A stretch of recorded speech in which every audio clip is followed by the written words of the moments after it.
Welcome to Conversations with the Planets with Lori Kaufman and Alicia Cielle Heiser, a podcast that roots the wisdom of the stars into our lived experiences here on Earth and weaves the power of diverse healing modalities together with astrology. I'm Alicia Cielle Heiser, an astrologer, herbalist, and witch living in Oregon on Kalapuya land, and I offer astrology consultations and teachings aimed at helping you honor your most authentic self and trust your intuition. I'm Lori Kaufman, an astrologer, tarot reader, writer, and teacher. I co-lead the Asteroid Special Interest Research Group for NCGR, an astrology organization, and I offer all different sorts of readings, online and in person.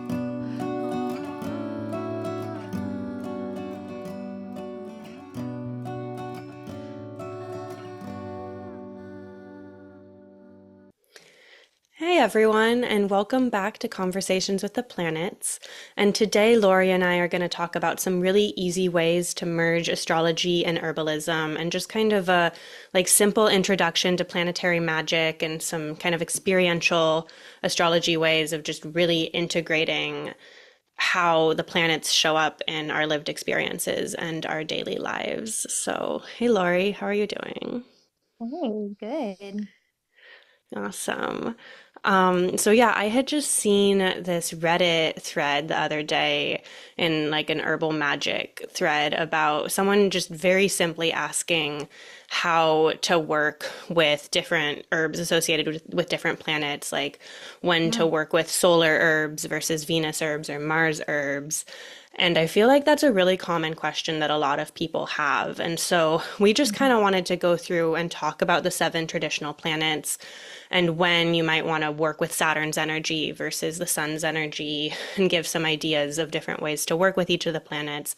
And then also talk about correspondences because I feel like there's so many conversations out there and like lists from authority figures like Culpeper or Agrippa Mhm. of like this plan is associated with this planet and this and that.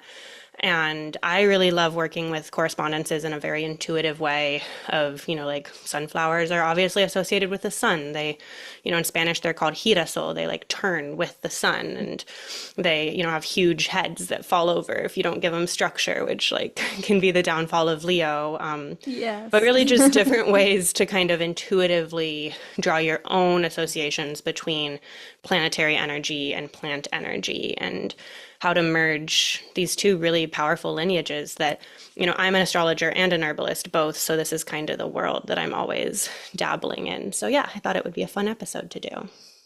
Yeah, absolutely. And I think maybe a good place to start could be kind of talking about when to do planetary magic or Mm.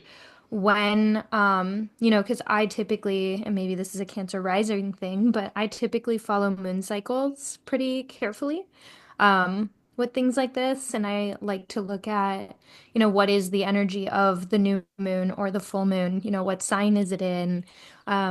What's aspecting it? What else is going on? What house is it in for you? Like those type of things. And I went through a phase of leading a lot of new moon and full moon events. And so this is something that I don't know as much about the herbalism side of it, but I've definitely done a lot of events where, we've made manifestation candles and sprinkled a bunch of herbs on it. And something I found pretty easy for things like that is to just like look up um, just the general energies that each plant kind of has and finding things that kind of go with the energy of how it's affecting you personally based off of the moon phase, the cycles, and then your chart. Hmm. Yeah, and with timing, like a really easy way to work with the moon would be to just look up what sign is the moon in, which Hmm. astro.com will give you free astro data, or use whatever app. And if the moon's in Libra, Yeah. it can be a great time to work with Venus energy or the moon in Leo, the sun, etc. Hmm. Also, I will say with timing, like anytime can be a time to do planetary magic. So if you really need to do a love spell right now, or you just need some fast luck and you want to work with Jupiter, you don't need to wait for like a planetary hour or a planetary day. You can just do it intuitively in your own schedule. But there are, the 7 days are associated with the seven planets. And so Monday is the moon's day, Tuesday is Mars's day, Wednesday Mhm. is Mercury's day, Jupiter's day is Thursday, Venus is Friday, Saturn's day is Saturday, and then the Sun's day is Sunday. So those can be good days to work with the planets.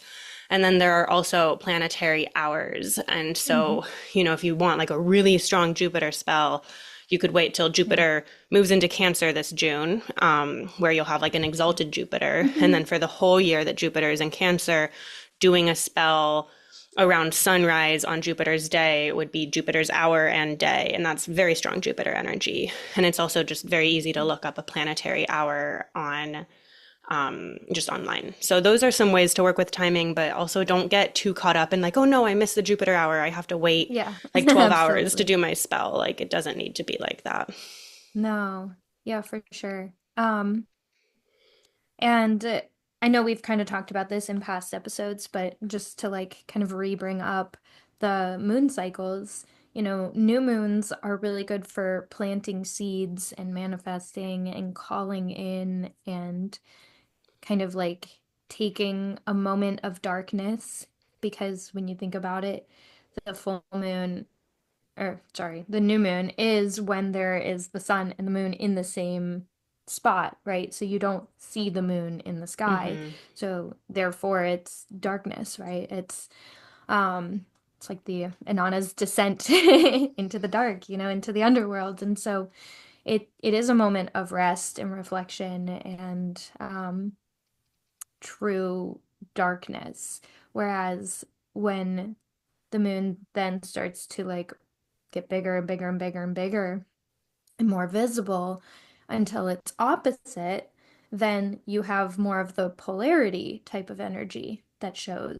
And so polarities tend to show two sides of the same coin and extremes and a lot of maybe Tug of war. wishy-washiness. Yeah, Yeah. tug of war. And full moons are all about releasing whatever you've built up in the past 2 week cycle. And it's kind of that energy of like, okay, I planted my seeds, they've grown, they've grown. Now I have such abundant plants. It's time to start getting rid of some, right? It's time to eat it. It's time to enjoy it. But it's also time to give some away. So, other people can enjoy it and you don't feel rushed. So, yeah, trying to find like a good balance. And so I really like to use new moons as like a time to reflect and call in what I want or need. Um, and typically I've actually used new moons almost as an excuse to like journal and like kind of sit with what I want or like sit with my month that's coming and because I completely work for myself, that's like always a good time for me to like process like okay, how much am I bringing in? What am I doing this month? What does my next few weeks look like? Do I need to book more gigs and make a little more money, or do I need to prioritize rest, or like where am I? What house is this in? Especially when the new moon or full moon end up showing up as like angular for you, they might be a little bit more important. Um, or like times of energy versus times of rest. And, there's just so many other Mm-hmm. ways to kind of look at it. So looking at, what house is it showing up for you? What sign? And then how is that energy manifesting in general? And what planets do you natally have in that house or sign? Or, there's so many ways you can look at it. But and when you get a little more advanced with your astrology, this is a really good technique to use anyway. But yeah, I think Yeah. that's always really important to fall into. Yeah. And then, especially with this being an episode more about herbalism, I love Hmm. thinking about how the phases of the moon Yeah. correspond to the growth cycles of plants. And also, if you're newer to the phases of the moon, we do have an episode, What Do the Yes. Phases of the Moon Mean in Astrology? So you can go there to learn a lot more in depth about the 8 different moon phases that each are 45 degrees throughout the, 360 degree of the sky. So from when the Hmm. sun and moon are conjunct to when the moon is 45 degrees ahead of the sun, it's that new moon phase, and then it moves through. But as Lori said, new moons are great times for planting seeds and new beginnings, but it is that time of darkness. And you can think about how much work a seed does underground before you ever see it sprout from the dirt. And then once you get to the waxing crescent moon, that's that time when you've like planted all these seeds and you have like a million seedlings sprouting out, and it can be a time when there's lots of new beginnings and opportunities and starts, but like they're not all going to make it, they're not all going to be sustainable. And then when you get to the waxing first quarter moon phase, that's when like a few of those seedlings are really starting to like struggle to establish themselves, and they're still pretty small and fragile, and they like really have to be like pushing out of the dirt and making themselves like known in the world. So it's a time of struggle and conflict, but really like getting that growth established. And that's also the time of like thinning out the other ones and the other beginnings and starts that are just not going to be sustainable, or you just don't have as much interest in them, or whatever the case may be. And then the waxing gibbous is when things are really starting to ripen and come to fullness, but it's a time of perfection. And when those plants are like about to get to their full phase and about to really blossom, but it's like right now we're recording this in spring, and I love seeing flower blossoms like just before they're Hmm. about to open. And then the full moon phase is that ripeness, is that fullness, is that kind of completion of growth.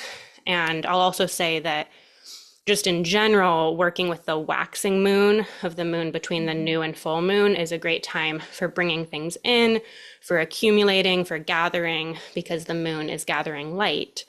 And then once you get to the full moon, that's like the kind of culmination and completion of that.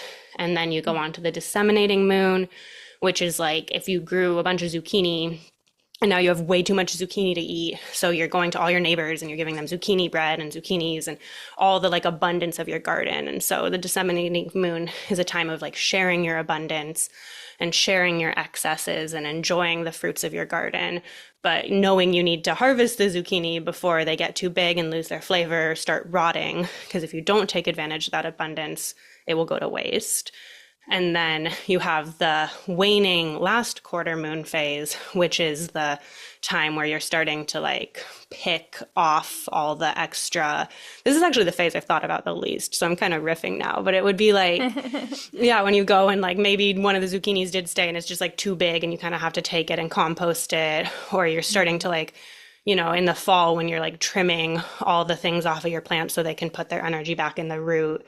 So the waning last quarter phase is kind of the like looking at all of the growth you've had, but preparing for a time of the moon going back into darkness, and like what do you need to prune in that process? And then you Yeah. have the balsamic moon phase right before the new moon, which is a time of composting and letting things really go Yeah. to rest and decay. And the waning period of the moon in general is a good time for releasing, banishing, warding yourself and protecting yourself, letting things go.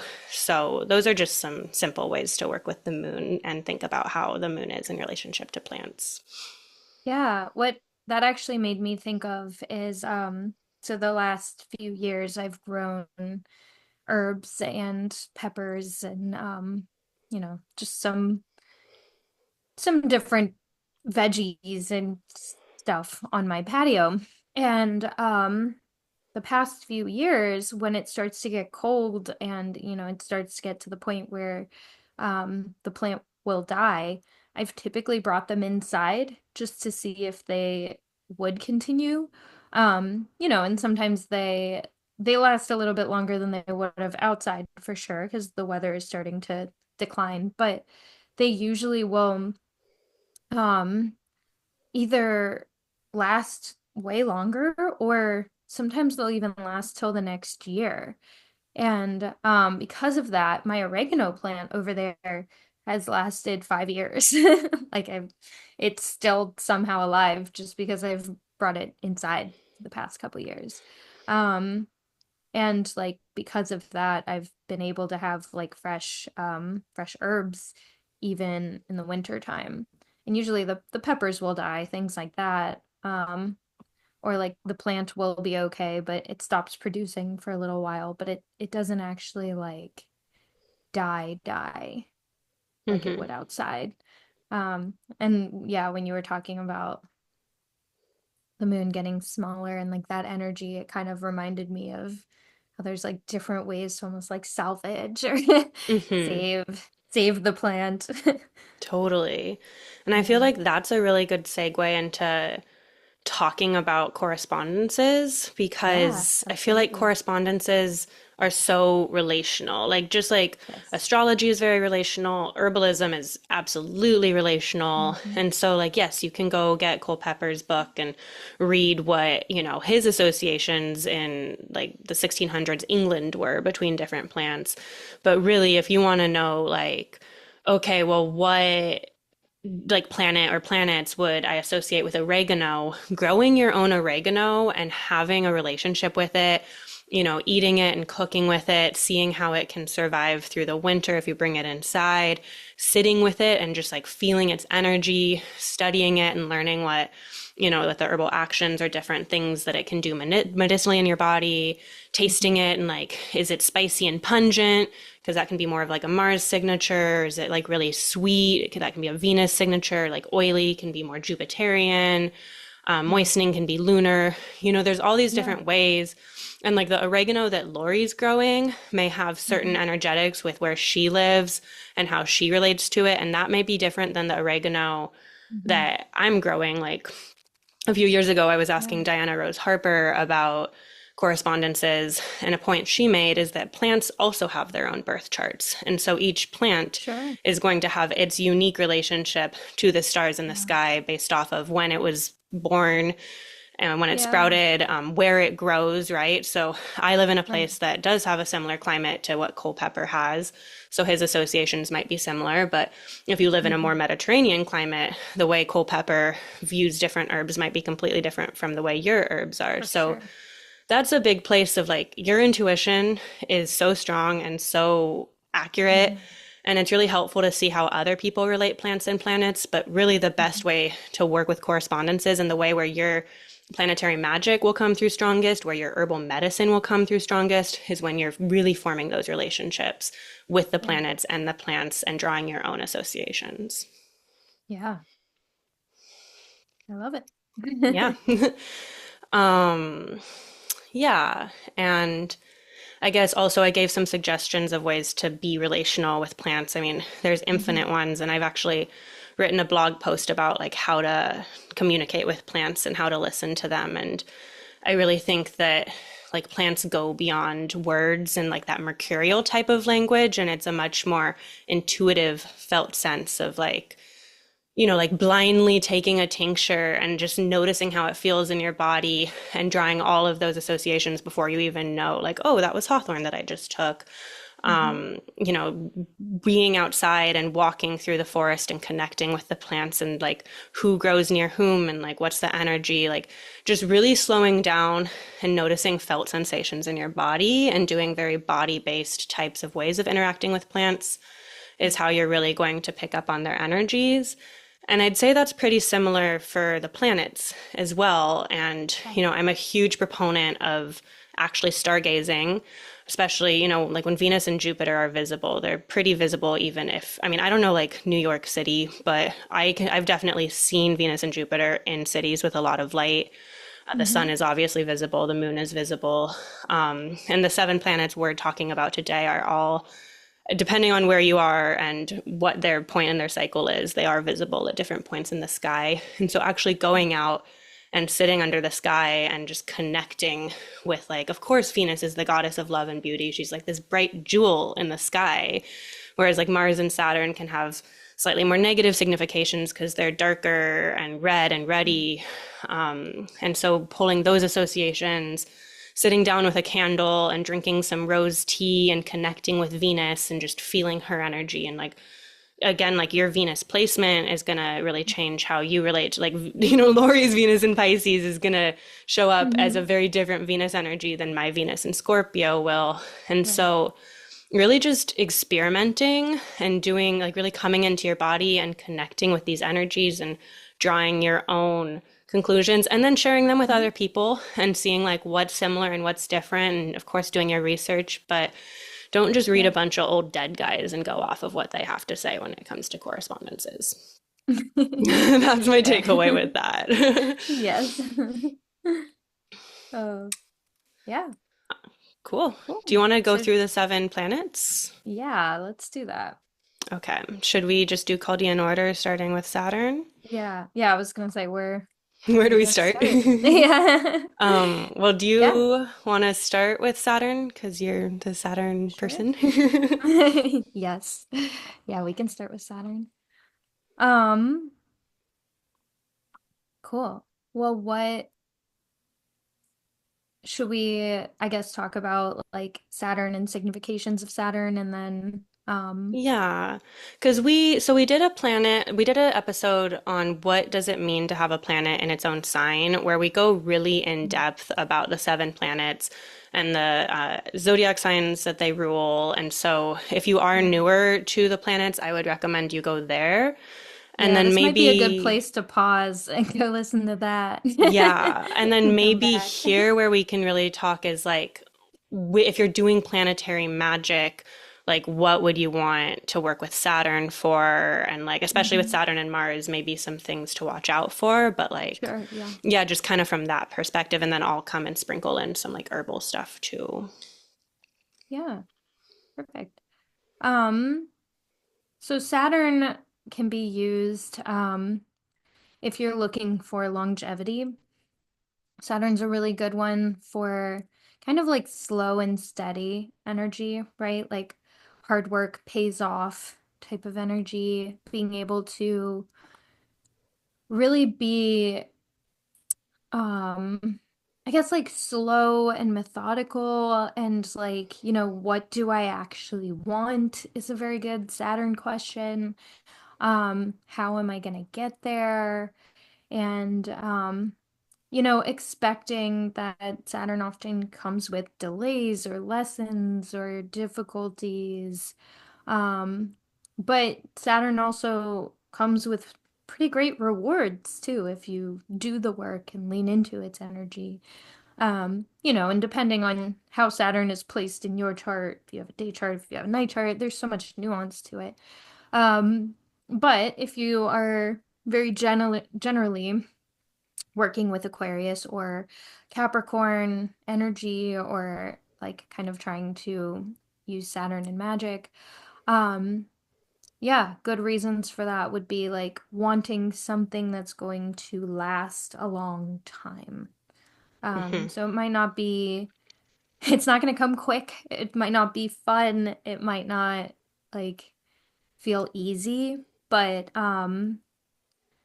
it would be, could be, usually is worth it. Yeah, it's like going to Saturn and asking for like sturdiness and strength as you have to do slow, effortful projects can be a way to work with Saturn. And this is also where I'll give the like little disclaimer that neither Lori nor I are experts in planetary magic. We haven't like read the Mhm. Picatrix. There's a lot of amazing people out there who like really get so in depth with this and like Yeah. Austin Kopic and Caitlin Kopic and Mhm. her company Sphere and Sundry are a really great resource for people who have spent Yeah. decades in this sort of world and really gotten into the nuances of it. And especially when you're working with Saturn and Mars, because they are malefic planets who can bring more difficult experiences, they are planets to be a little cautious with. So unless you like really know what you're doing with your planetary magic or you have really good guidance from a mentor who's very well versed in it, I would be Mhm. quite cautious with like how intensely you go in with a spell if you're invoking Saturn. But also this is all Yeah. experiential and you might learn something really, I mean, I learned a lot about Saturn when I tore my ACL. I wish I Right. hadn't torn it, but I did Yeah. learn a lot about Saturn through that experience. Absolutely. And as Lori said, if you have a night chart in particular, if you were born at nighttime, Hmm. Saturn can be even more difficult. So being more careful with Hmm. Saturn. Yeah, so that's just kind of the warning there. Dabble at your own risk, but if you're, being respectful and cautious and not just like, also in general, like planetary deities are like very large energies that are much bigger Yeah. and more powerful than we are. So we don't want to be like commanding them down, like Saturn, come in and help my business get really Right. successful. You want to be very respectful in how you're engaging Yeah. with planets. And Saturn, I feel like she can have like a winding kind of like it's like very much like Mhm. be careful what you wish for with any of the planets. And so Sure, of definitely be course. very specific when you're working with any of the planets, but especially Saturn and Mars, because you might really exactly get what you ask Yeah. for in a way that might cause some difficulties in your life if you're not being careful. Oh, yeah. Absolutely. Yeah, I think there's so many different ways that, the malefics can manifest. And I've been reading a lot of more ancient translations recently. Um, and I feel like in Hellenistic astrology specifically, Mars and Saturn are really seen as like almost predominantly malefic. It's like bad, bad, bad. And as you read them, it gets like crazier or like worse. Um, and sometimes I feel like more modern schools of astrology tend to sugarcoat and almost like take out a lot of the negative of the malefic planets. And so, like, I think the healthy place is somewhere in the middle. Hmm. Like, understanding that, like, they are definitely more malefic and, like, bad things happen. Like, life Hmm. isn't going to be sunshine and rainbows every single day forever. But, you shouldn't fear the negative, but you should also accept and embrace them when they do happen. Um, versus, I think there's a toxic positivity that can kind of come with more modern astrology as well. So, finding different balances of like, Saturn specifically, like, is the greater malefic and is difficult, but also has a lot of good to it too. There Hmm. are a lot of really good, happy, healthy, helpful ways to use Saturn. Um, but also just like accepting that, the two areas of life that are ruled by Aquarius and Capricorn, that are ruled by Saturn in your birth chart, like those areas of my life might be a little delayed or, it might take longer to experience joy or happiness or abundance or good positive things from those houses because they are delayed. Hmm. So yeah, just kind of acceptance of that is always good to, you know, remember when Totally. talking about the malefics. Yeah. And I'd already given a plug for our episode about what does it mean to have a planet in its own sign. But we Yeah, did a whole Essential Dignity series. And yeah. so if you really want to assess the condition of Saturn in your birth chart, like, Lori is someone who can work with Saturn quite constructively and like could do Hmm. Saturnian magic and really bring in some great rewards from it.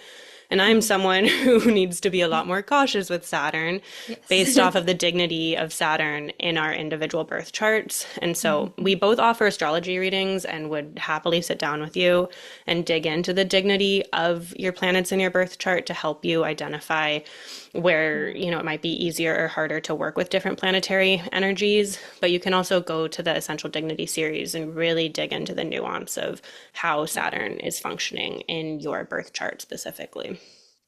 Yeah. Yeah, that's Um, right. well, vibe shift, Jupiter. Well, did Jupiter. you want to talk about some herbs with Saturn real Oh, quick yeah, before we this move is on? an herbalism episode. Yeah, so Yes. Saturnian herbs. Saturnian herbs are also herbs to be very careful with because they tend to be herbs that are poisonous Mm. Also, herbs that are very acrid and bitter can have Saturnian qualities. Herbs like comfrey that have like, if you ever like rubbed comfrey's leaves, it's like this very scratchy type surface. It's very rough. Mm. And comfrey is also one of its folk names is called knit bone, and it's really good for the musculoskeletal system topically. It is, especially the root is poisonous, so don't take it internally. But it is like I was using it a lot recovering from my knee surgery, and that's a Yeah. very like Saturnian herbs will help with your structural systems in your body. But also be very cautious with Saturnian herbs, and unless you Yeah. have like a trained herbalist or you really know this herb quite well, a lot of Saturnian herbs can be pretty poisonous. So either just working with them topically for the ones that are safe to work with topically, or also, just like as a disclaimer, herbs don't always do good things in our bodies, right? And Yeah. even an herb that's really common for people to take internally might cause a negative reaction in your own body. So if you're Hmm. ever working with an herb topically or internally and you have a negative reaction, stop taking it immediately. Reach out to a qualified herbalist for support. If you have medical conditions, if you're on meds, if you're pregnant or nursing, work with a licensed healthcare provider to make sure that herbs are safe. But also know that a lot of licensed healthcare providers don't really know much about herbs and might just tell you to not take any.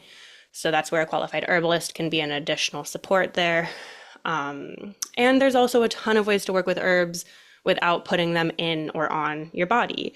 So you can put herbs on your altar, you could put them in a little candle. You could go just like grow them in your garden or in your kitchen. You could find them in the wild and sit with them. You could draw them, embroider them. Like the options are endless, and plants love creativity.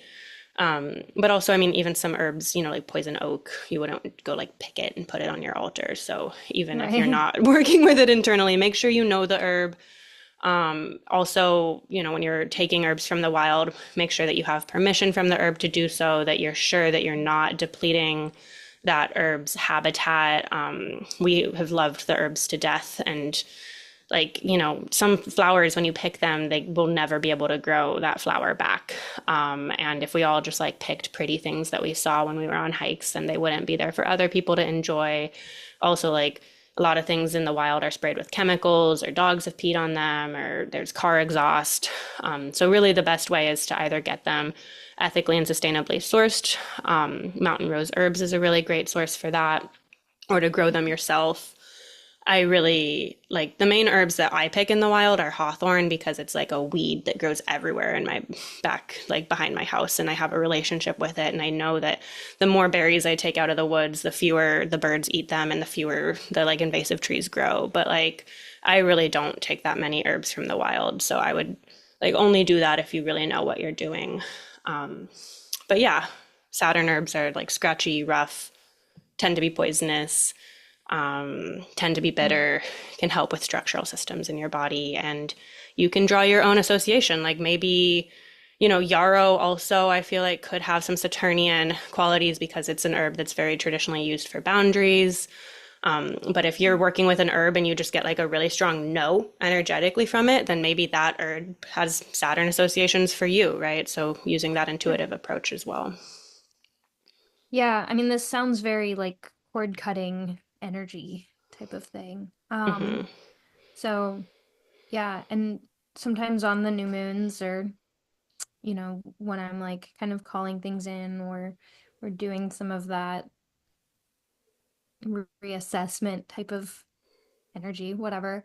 Um, that is something I like to sit with is like I light a candle and I like to sit with that energy of like, whatever the color of the candle is and what that's representing. Sometimes I'll like sprinkle some herbs around the candle. So, especially for the Saturnian ones, if it's not good to eat or to like put on your body, maybe it could be good to just like pour a little bit around a candle and just Mm-hmm. call it a day. You know what I mean? Yeah, just make sure it's also not something that if you ingested the smoke would be poisonous. But That's fair. yes, True. Yeah. absolutely. Which is where, drawing herbs, embroidering them, doing art where you're literally not Yeah. touching the plant material can be a very safe way to work with Yeah. Saturnian herbs if you don't know. And also just your Yeah. PSA to find your local qualified herbalist because there's a lot Yeah. of fear around herbs, especially in the United States, and that is Yes. very connected to like the American Medical Association trying to villainize herbs so that we all go on pharmaceuticals and yada yada.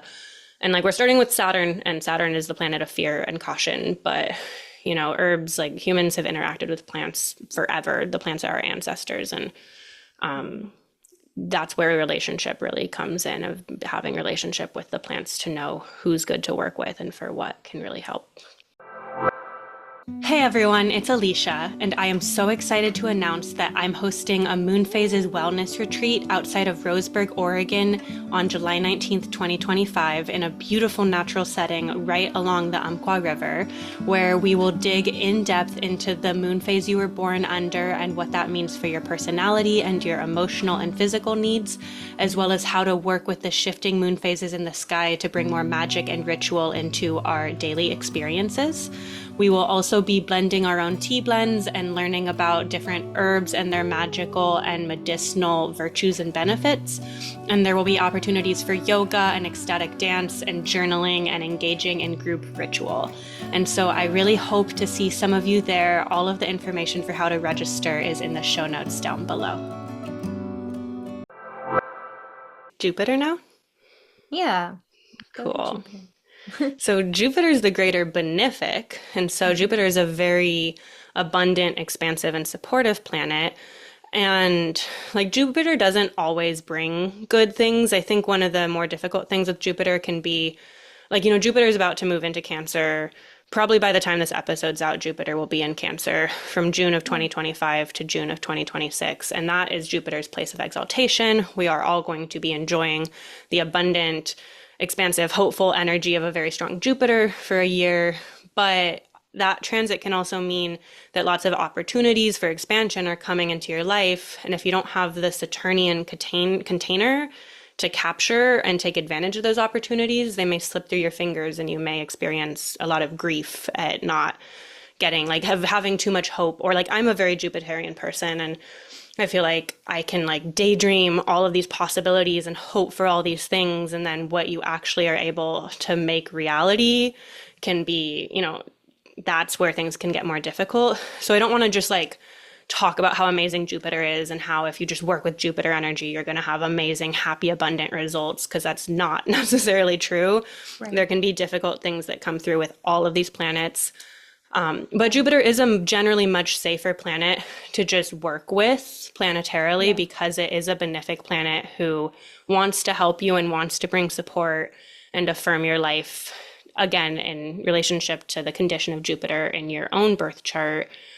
But in general, if you need luck, if you're trying to build wealth, Jupiter is a planet of fertility. It's a planet that helps things grow and expand. Jupiter says yes. If you need hope and optimism and like inspiration for new ideas, those are the sorts of things that Jupiter is really helpful to work with when Mhm. you're doing planetary magic. Do you have anything to add to that? Yeah. I guess to like do the same thing that I just did with Saturn. I do think it's really interesting how people often put all negative qualities with the malefics, but then they do the same thing with the benefics. They put all positive qualities. And I do think that there's a lot to be said about like, Jupiter is typically a very good, very positive, happy-go-lucky type of planet. But there are negatives that come along with each and um, every planet. So, um, yeah, I like to think of Jupiter as like, it is expansion, but it can also be too much of a good thing. It can Mm-hmm. indicate addiction or addictive behaviors or um, having a hard time slowing down or stopping or having tendencies towards too much.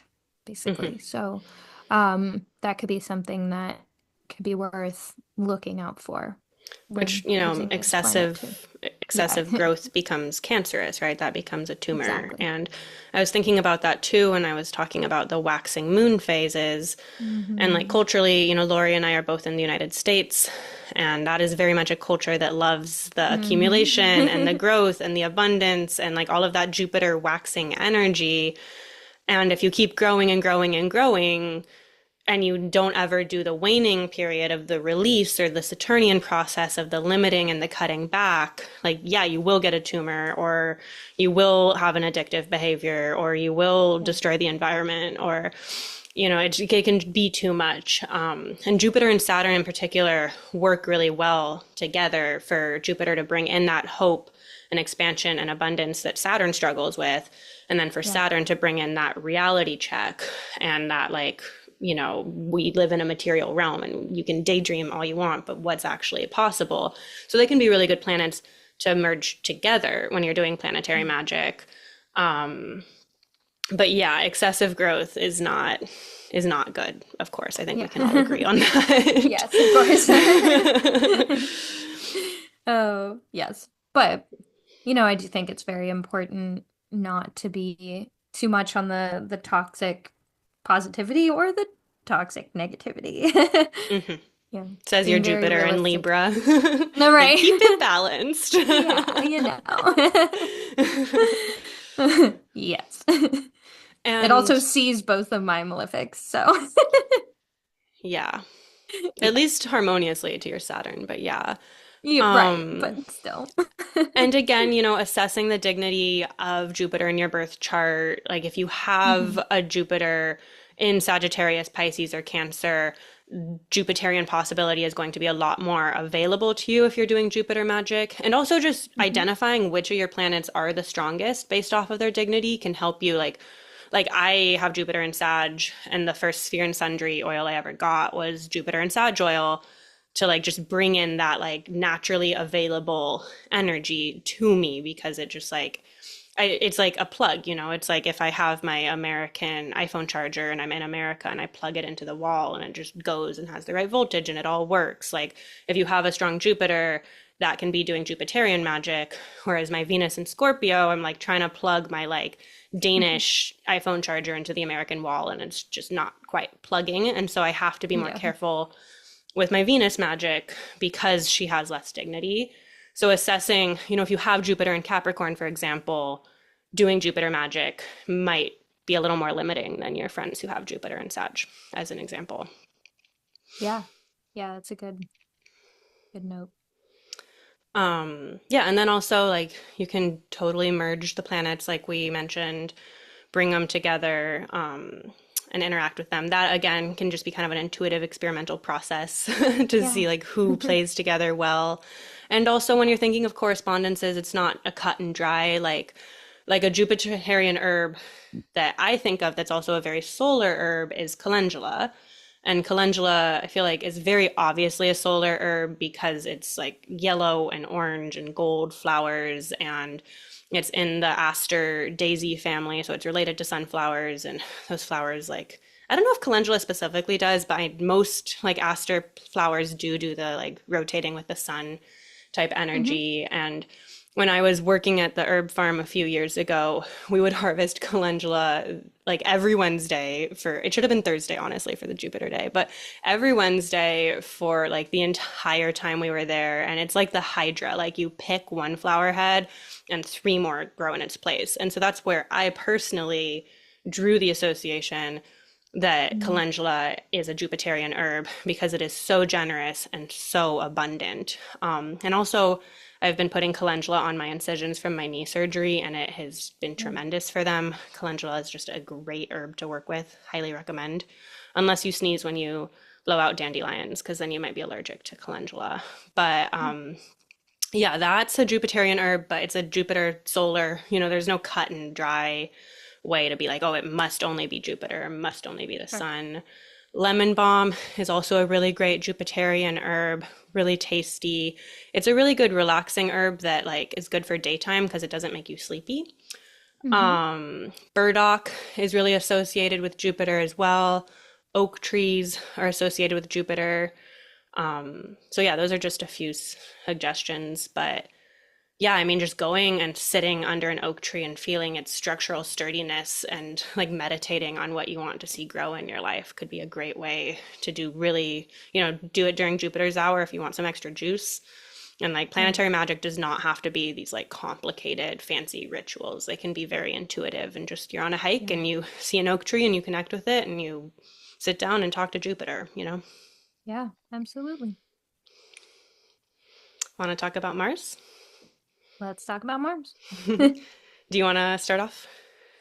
Sure. So, yeah, Mars can be used for action or trying to find motivation for something. Mars, again, is a malefic, so typically seen as harsh, or violent, or very difficult to work with. But there's also a lot to be said about Mars kind of representing your drive and how you move through the world and how you fight, how you argue, um, any of those type of themes. And so, trying to find motivation to work out could be a really Hmm. good reason to use Mars energy. Um, or trying to find a like find ways to kind of I don't know what I'm trying to say. Like, use it, like go faster, to act, Hmm. to move, Mars like will speed find things up. motivation. Yeah, if you need to Exactly. speed, if Yeah. you want fast results, Mars can do that. Saturn's going to bring you slow results. Or if you need something to Yes. slow down, Saturn can help with that too. Yeah, that's true. Um, yeah, Mars is also very passionate and very sexual, so you Mhm. can use Mars in love spells if that's part of what you're looking for with the love you're trying to invoke. If you're just Mhm. feeling really like lethargic and unmotivated, and really lazy and tired about something, Mars can help. I think Yeah. also we've been talking a lot about the dignity of planets in your birth chart, but it is also important to pay attention to the dignity of planets by transit. Like as we're recording this, Mars is in Cancer. So if you were like trying to get help with motivation and you were like praying to Mars right now, Mars would be a lot less available to help you than like later Yeah. this year when Mars is in Scorpio. So that is something to consider as Mhm. well. Like I think we're all kind of lethargic right now because Mars doesn't have as much Yeah. dignity. Mars has been Um, there for 6 years oh at my this God. point. Yeah, that retrograde. I'm so ready for Mars to move into Leo. And yeah, by the time this episode's released, Mars will probably be in like Virgo at that point. But when Mars is in Libra, same thing. And just being more careful, particularly with Mars, when Mars has less dignity, because Mars issues can come through stronger. Also, if you were born during the daytime, being more cautious with Mars. I think we've shared this story before, I think in the episode with Jason Hawley, but just like an example of the way that like Mars could just like show up in your life. Because when you're invoking these planetary energies, they will just become present in your life. And since Yeah. Mars is spicy and the god of war and conflict, invoking Mars can bring that sort of stuff into your life. And when Lori and I were in Greece, we were at the Agora and there was this Ares temple that was just rubble, which is also very Yeah. Mars. And Lori goes and sits on it and like takes a picture and is fine because she has like this like Mars protection in her chart, even though she has Mars in Cancer. And then our friend goes and sits on the temple. And like, if you've ever been to Greece, there's just all of these like local Greek people who work at these sacred sites who Yeah. his job is to keep the tourists from destroying the temples and being disrespectful and stuff. And she saw our friend sitting on the temple and she just came in and started yelling at us and telling us how disrespectful we were being and how horrible we were being. And we're like, okay, sorry, like we'll Yeah. leave. And then It was as crazy we, too, because we weren't really even sitting in the temple. We were no, it on was the like the rock in front front of it. Like and it it, was already I didn't rubble. think we were doing anything Like, right. Yeah, exactly. And like what was behind us was nothing. So yeah, like we were not it being was funny. particularly disrespectful, but Like Yeah. as we're leaving, she like continues to yell at us, and I'm like, and then we were like She standing followed down the us. way, and I was like, can we like go? Because I felt her gaze. I felt like she was like casting a curse on us, and it was just Yeah. funny because it was like such literal, like the anger and frustration she had that she just like let out on us was so Mars. Hmm. But yeah, I mean, Mars can also be like serious accidents and burns and things like that as well. Yeah. So being cautious, making sure you know what you're doing when you're invoking Mars. Saturn can also be a helpful, like, that's why Mars is exalted in Capricorn. You know, if Hmm. you're doing some Mars magic, if, you know, again, be careful if you're invoking both Mars and Saturn at the same time. But if you know Yeah. what you're doing, Saturn can help to kind of cool off and put some boundaries and checks. So you're like invoking Mars energy in a way that's not too extreme. Yeah. It can be very extreme very quickly. Yes. Um, Yeah, and then Mars herbs are herbs that are spicy and pungent. So cayenne, any sort of peppers, cinnamon is a really good Mars herb. Any herbs that are red, you know, jalapenos, I think we all know our favorite. Garlic. Garlic is actually one of my favorite Mars herbs. And like there's this chemical constituent in garlic where like Mhm. if you smash the cloves, which is so Mars, and then let it sit for 10 minutes, that's how the constituents activated. So when you're cooking with garlic, like smash your garlic and let it sit for a while Mhm. before you actually cook it to get the most medicine out of it. Huh. But yeah, and then also just physical activity. Like Lori said, you know, using Mars to Yeah. get motivation to work out could be a good way. But also, like doing Mars magic by engaging in physical activity and going out and being very active and moving your body or dancing around your Yeah. room, that can be a really great way to work with Mars. And also, like when there's difficult Mars transits, or if you're someone who has a lot of Mars in your birth chart, making sure you're getting enough physical activity, you know, like take your Lori on a walk, um, Yeah. Exactly. is, you know, that can be a way to get that energy to move through you in a constructive way so that you don't go and like yell at someone because you're frustrated. Yeah. Yeah. Yeah, that's great. And if you have a really strong Mars in your chart, for whatever reason, that can be a good way to like kind of sit with it and try to find ways to like find it more positive manifestations too. Hmm. I have a lot of other friends who have Mars on the ascendant like I do.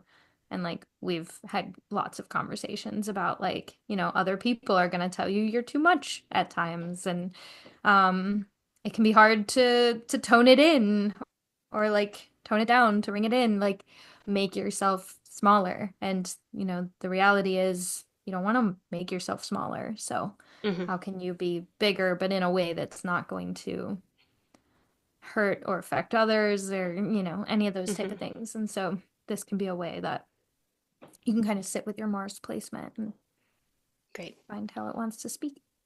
It's beautiful. Yeah. Honor your most authentic self. Exactly. All right. So the sun is really good for anything that you want to bring visibility to, anything you want to shine. Like if you want to be shining your light or you want to shine your light on something, or, you know, like you've been working on this project and you want it to be seen. The sun is also good for confidence. It's good Mhm. for working on like your ego and individuality and your sense of self and your personality. The sun, you know, plants get their life force from the sun. So the sun is a very vitalizing energy. Too much solar energy can be like Death Valley, you know, like you're just out and you're being burnt up by the sun. But the right amount of solar energy can be very vitalizing and enlivening. So yeah, solar energy and working with the sun is really good for like that. This working with the sun can be a good way to bring energizing energy into your life that's not as extreme as Mars. So if you're feeling lethargic and tired, the sun could be another planet to look to like warm things up without like boiling them. Yeah. Do you have any thoughts about solar ways to work with solar energy? Yeah, I like to think of the sun and the moon together a little bit. Mm-hmm. And the sun kind of representing things that are consistent, things that are routine or almost like more regimented, things that move. through time and are very consistent, what um and yeah, it's kind of just that energy of like the day to day, the sun is going to rise and then it's going to set and it's going to be kind of that same energy every day. It's the difference between fate and fortune, right? So Mm-hmm. it's associated with fate where the moon is associated with fortune because it's constantly waxing and waning and it's always in a different place. It's always looking different, like even within hours, it changes signs every other day. Um, and so yeah, it's kind of that energy of like what is constant or like how can you set routine, things like that. Yeah, absolutely. The sun can be really good for like integrity. Like Leos will like be really like they care about integrity and quality and consistency and reliability. Um, yeah, and then solar herbs are, I mean, I've already talked about like sunflowers, obviously, like Yeah. daisies, any aster plants can be really solar. Plants that are yellow and orange can have solar associations. St. Yeah. John's wort very famously has solar associations because it blooms around the summer solstice and Hmm. it's a really good herb for burns, but it can also make your skin more susceptible to sunlight. So if you like smothered yourself with St. John's wort and went out in the sun, you could burn yourself. Sure. Um, I think a lot of plants could really have some sort of solar association, like plants that like being in the sun. Like I'm in the Yeah. Pacific Northwest, so like I'm thinking like moss and ferns and forest floor herbs wouldn't really have solar associations. But like if you see a plant in like a sunny area that's just like loving it, then you could give that plant solar associations. Hmm. Yeah, and then other herbal ways to work with solar energy is really connecting your circadian rhythm, like going outside and connecting with the sun first thing in the morning or as the sun's setting, or making sure you're out when like the sun's at the top of the sky and like regulating your system with sunlight. Hmm. Even just like letting ambient sunlight come through the window, making sure you're getting enough vitamin D, Yes. doing things that really give you a lot of like dignity and self-worth. Like Leo's associated with the spine, so even just like Hmm. standing Yeah, up standing tall. straight, yeah, and like feeling your dignity and like your body shape that way can be ways to work with solar energy in an herbal way Yeah. without like I sitting actually, with a sunflower. yeah, I've had that conversation a lot with Leo rising specifically, but like anyone with heavy Leo energy in their chart. But like standing tall, like literally like shoulders back, like having good posture is such an important thing for Leo energy. Like So they don't literal. even, I mean, like, yes, for everybody, like obviously you should try to have good posture if you can, but like Leos like mentally start to feel diminished and small if they don't. And so that's something that like I've had lots of conversations with Mm-hmm. Leos. I've also noticed that like Leo risings or like Leo stelliums um in my readings and stuff, they tend to be most likely to like have a lot of herbs and supplements and take a lot of like I don't even want to say medication because it's not medication, but like vitamins, they're constantly like the ones I know at least are the ones that um I've worked with and um yeah, I mean I live with a Leo rising and there's like a huge collection of supplements sitting right next Yeah, to I me. mean, So also Taurus moon.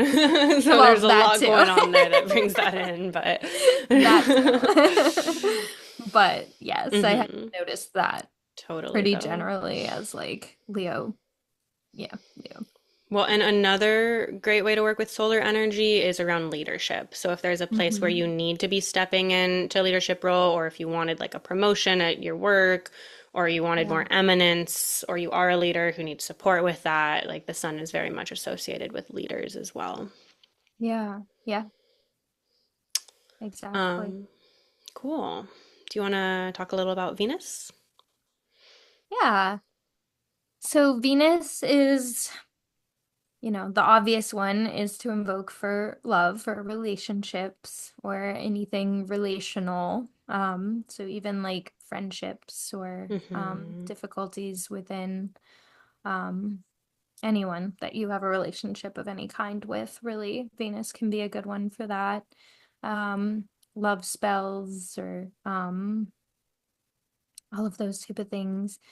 Venus is all about beauty as well. So if you're wanting to make like a change to your appearance or do something drastic, get a haircut, change your diet, change your the Your way style. you're viewed. Yeah, exactly. Yeah. Change your clothes, your wardrobe, like whatever it is, like all of those things can be very Venusian. Especially if Venus is like transiting through your first house or Hmm. like a Venus return or things like that could be like really good times for invoking that Venus Hmm. energy. Totally. And Venus really has to do with desire. Yeah. So anything that you desire, and Venus is very magnetic. So anything you Hmm. desire, invoking Venus magically can help you magnetize your desires to you. They can also help you clarify what you desire. Um, Venus is very sexy and sensual, so that's a great way, like bringing more pleasure into your life, bringing more beauty and art and aesthetic things. Anytime you're making any aesthetic change, if you're, decorating your house, Yeah. any sort of those things. So Venus can be really helpful for all those sorts of things. As I had mentioned Hmm. earlier, like I have Venus in Scorpio, and even though I'm a Libra rising born at night, so Venus is my insect benefic, I like have noticed if I just like I have this Venus in Libra sphere and sundry oil, and if I just like sprinkle it on Yeah. myself and I'm not intentional and I go out, like sometimes my Venus issues can come up, and I've like invoked my Venus issues by working with Venus. Yeah. So again, considering the dignity of Venus by transit and in your chart and being more careful if you have a more difficult Venus placement. Yeah. But Venus is a helper, she wants to help in general. Hmm. She's feel good, she's like Jupiter is like the big joys in life, and like Jupiter can also be really helpful for like promotions and visibility and eminence and like success in the external world. So like diurnal Yeah. benefic. And then Venus is more like taking a yummy bath and like lighting a candle and giving yourself a neck massage, and just like those like little like internal pleasures can like that can be ways to work with Venus magic, like herbally, is just like simple pleasure, self-care. Venus is very much associated with food, Taurus love their food. So eating something It's true. yummy, having a delicious meal with close friends can be very Venusian. And Yeah. then, yeah, Venus herbs are beautiful. I think they're another one Yeah. that's pretty easy to associate what you want to with Venus herbs. Roses are the most Hmm. obvious ones, but any herb that has beautiful, fragrant flowers could absolutely have Venus qualities. Herbs that are pink or red, or really magnetic, which tends to be the fragrant, like if they're bringing pollinators into them. Um, so yeah, I think really wherever you see that, herbs that have like soft petals or soft leaves can be very Venusian. Herbs like lady's mantle is really good for the breasts. So herbs that are good for like female body parts as well. Red raspberry leaf is indicated for the. I honestly, whenever anything says it's indicated for the female reproductive system, I'm like, it would also help the male reproductive system because they're not actually that different. But like red raspberry leaf is like particularly recommended for pregnant women in their second and third Mhm. trimester. Again, if you're pregnant, work with a qualified herbalist to make sure it is safe for you, but it does Yeah. tonify the uterus. It's really good if you get menstrual cramps to drink raspberry leaf every day because it's really high in vitamins and minerals. If you steep it overnight and drink it in the morning, after a period of time, it may help alleviate your cramps if your cramps are caused by mineral deficiency, which is a really common Hmm. reason. Like Vitex is another reproductive herb. So herbs that are indicated for the reproductive systems, particularly the female reproductive system, can be very Venusian. Yeah. Yeah. Yeah. That's great. Um, cool. And then Mercury. Mercury. So Mercury is the god of magic. It's the planet of magic, which I think also Yes. is an interesting reflection on how what we speak becomes material, and be careful what you wish for with your words, and the connections between language and magic and the power of our words. The fact Yeah. that Mercury is the planet of magic, I think really shows that. But yeah, Mercury is really good if you need to communicate clearly, if you have a speech to give, if you're working on writing something, if your thoughts are all jumbled and you just want help with mental clarity, if you want to connect with things, Mercury is a very, like, it's like the mycelium in the forest floor, or the telephone operator, or the pollinators that are, it's like Gemini season when the pollinators in the northern hemisphere are going from plant to Yeah. plant and connecting everything. Mercury can be good if you need to update your technology, anything like with commerce, merchants are, mercurial. Mercury can also be, it can be malefic or benefic depending on its condition in the sky and in your chart. And Mercury is the trickster god. There's like the Greek myth of Hermes, like right as he's a baby and he goes and steals all of Apollo's cows.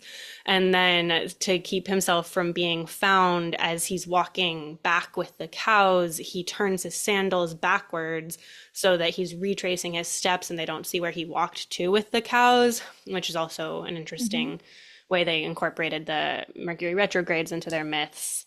And then when Zeus finally Yeah. found Hermes, he was just like so delighted that his little baby was like that clever. And even Apollo, who like his cows are so sacred to him, was like kind of bemused by Hermes, But Hermes is a trickster. So definitely be careful Yes. what you wish for if you're working with Mercury magic.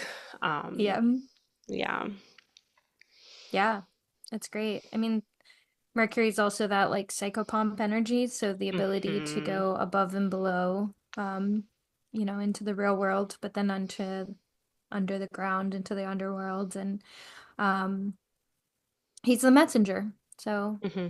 yeah, it can be really good for communication and trying to find different, better ways to work with others. So can also be very relational as well. Totally. And Jason Hawley talks a lot about like the sect of Mercury, because it's like all the other planets either belong to the day sect or the night sect. And then Mercury, Jason calls Mercury bisexual. Yeah. And it's a planet that you can only see at twilight because Mercury never gets that far from the sun. So when Mercury is visible, it's always around sunrise or sunset. So that sort of twilight, liminal, being able to hold contradictions and multiple truths at the same time, those kind of in between spaces. Mercury is very queer. Just very good for those of us who like don't fit cleanly into boxes. And so magic that has to do with that as well can be a great way to work with Mercury. Yeah. Yeah, that's great. Um, and then Mercury herbs are ones that are very aromatic. Like most mint family plants are herbs that really travel through the air. Lavender is a very stereotypically Mercury herb. But yeah, aromatic herbs that attract pollinators. Airy herbs, how like dill has these like light feathery leaves. So drawing your Hmm. associations there with Mercury type herbs can be a great way to work with Mercury as well. And then, yeah, other types of herbal practices like journaling or calling a loved one, literally doing magic is Mercury stuff. Hermes was also like Mercury's very athletic. Like I think ancient Greece really associated Hermes with young athletic men in particular. So Yeah. like Mars and Mercury both can be like the more like kind of active athletic herbs to work with. And if you're kind of scared, or planets to work with, and if you're kind of scared of working with Mars, you could work with Mercury to get motivation to work out or to do more athletic things as well. Yeah, that's great. Yeah, that's perfect. Cool. You want to talk Cool. about the moon, Cancer rising? Yeah. Hmm. Um, yeah, so kind of to continue off of what I was saying with the sun, the moon is kind of that opposite energy. It's constantly waxing and waning and changing and moving, and um it's the fastest moving body. So, if you want something done, it'll it'll happen, it'll change. But it'll change quickly, and the downside of that can be if you like things the way that they are, they might not stay very long. Hmm. So there is kind of this constant like movement and waxing and waning and changing, and you'll notice that in your mood when you start paying attention to it and your energy, and the female cycle kind of matches up with the moon too. So all of those different things tend to speak on each other. Um, Totally. And the yeah. moon is I mean, astronomically, the moon's not considered a planet, but astrologically, the moon and sun, we do put them in there. And in that way, the moon Mm. is the planet who's closest to us. She's like the Earth's moon. She's the matrix through which all the other planetary energies are able to come through. So that's another Hmm. way, if you're more advanced with astrology, if you know the moon is conjunct Venus by transit, that can be a particularly strong time to do Venus magic, for example, because the Venus is like being broadcast to us through the moon. Yeah. And so, yeah, anything that you want to make material can Hmm. be Yeah. lunar. The moon's associated with our body and emotions, so magic associated with those sort of things, health routines, all of that can be really helpful. How you relate to being nurtured, how you relate to nurturing others, um, any sort of practices where you make yourself feel nurtured can be kind of lunar magic. Yeah.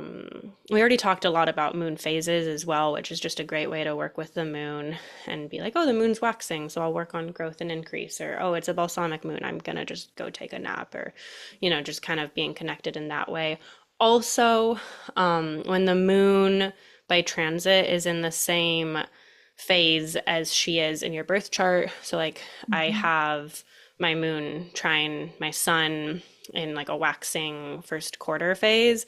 So Hmm. every month when the moon is trine the sun as a waxing first quarter, that's like a boost in fertility and creativity for me. And so that can be a good way to work with the moon if you find when she's in her same cycle phase in her cycle as she was when you Yeah. were born. That can be a really great time to work with the moon and just to invoke Yeah. fertility and creativity. The moon can be good for fertility magic as well if you're trying Hmm. to create things, literally a Yeah. human or I mean, anything it's else. the womb, it's the mother. Yeah. Yeah, it is mother's milk. Um, yeah, and kind of to just build off of that a little bit real quick. I always say, and I'm sure I've said this on here a million times, but I always love that time of year when it's like around your birthday, when the sun and the moon are in your signs, to go outside around the time you were born, Hmm. to go visualize what the sky looked like when you were born, because I think that's really important and really special to be able to do that. But you can kind of do that every month. Hmm. If you just know what phase you were born in. Because I notice it. I have, sun in Aquarius, moon in Aries, so I have that little tiny sliver of a moon. And so every month when the sun and moon are in a sextile, and um, she's kind of just this little tiny sliver in the sky, it does feel kind of nice to pay attention or to look in and just be like, oh wow, that's my moon phase. So Hmm. Yeah, it is totally. it's nice to visualize it. It's nice to like physically see it in the sky. Hmm. So, Absolutely. yeah. Um, yeah, and then lunar herbs are herbs that are very nourishing and moistening. Mhm. Most herbs are astringent, which means they kind of bind your tissues and kind of dry and constrict, which is another way to work with Saturnian herbs is astringent herbs can be Saturnian herbs that are, I mean, depending on how astringent they are, but if they're mildly astringent, that can be a more gentle Saturnian herb because astringent herbs give you structure, which is very Yeah. Saturnian. So there's only a few herbs that are moistening, and those can be very lunar. Marshmallow root is like the most obvious one for me to think of, but like calendula is also moistening. Linden is moistening. Slippery elm, although I think it's endangered from over harvesting, so be careful with that one. But yeah, any herbs that's like moistening, and we use this word in herbalism called mucilaginous that I think Yeah. non-herbalists are like, ew. But it's good, having more mucus, unless you're already a very moist person, but having more mucus boosts your immune system, helps, with your skin and hair and all your mucous membranes. And it's generally good. It helps with digestion. So moistening herbs are very lunar. herbs that are like silvery, mugwort, and the Artemisia herbs. I mean, Artemis was the moon goddess. So any Hmm. Artemisia herb can be very lunar. Mugwort very famously helps with lucid dreaming. Hmm. Herbs that help with sleep and dreaming. Also, that can be lunar magic, is like connecting with your dreams and doing magic through your dreams can be very lunar. And herbs that also have like soft leaves. I'm thinking of like Yeah. sage in some way. Sage is very drying, Hmm. but in some ways it also has lunar energy by being very soft. And then again, draw your own associations of, oh, this herb just Yeah. seems, like herbs that bloom at night could seem lunar Yeah. to you. The moon is the goddess of the night. So Yeah. draw your own associations there, but there's some inspiration. Yeah. That's Yeah. awesome. Cool. Well, I hope we gave you guys some really good ideas for just like the infinite ways to work with herbalism and astrology and to merge the two, and how relational and intuitive and unique and Mhm. personal this process can be. And like, you don't need some fancy hour, you don't need to do like some fancy alchemical process that Yeah. like lots of rules. Like if you like that sort of stuff, do it. But if you want to be just kind of intuitive and spontaneous and, Yeah. work with the energies as you need them and as inspiration arises, hopefully we gave you some good ideas on how to work with Yeah. that. Yeah. Um, And we have a couple different versions of the Picatrix here, actually, in different translations. So that is something that's been on my list of something I really want to dive into a little bit mhm. deeper. So maybe we'll have to Same. come back and do an updated version. Yeah, I also have Agrippa's books on occult philosophy and too many Yeah, books we in the have world. those too. Yeah. Yeah. But you I don't know. need to like study a bunch of old books to be doing planetary magic by any means. And I hope that Right. this episode has inspired you with that. But yeah, let us know like how you merge astrology and herbalism. I love being inspired by other people's Yeah. approaches. And if you try anything from this episode, like come back and let us know like what worked for you or Yep. any interesting things that came through. Yeah. Feel Yeah, we free love to hearing from you message guys. us on Instagram and stuff too. Yeah, we have the Conversations with the Planets Instagram page as well, which is linked down Mhm. below. But yeah, thank you so much, everyone, for tuning in.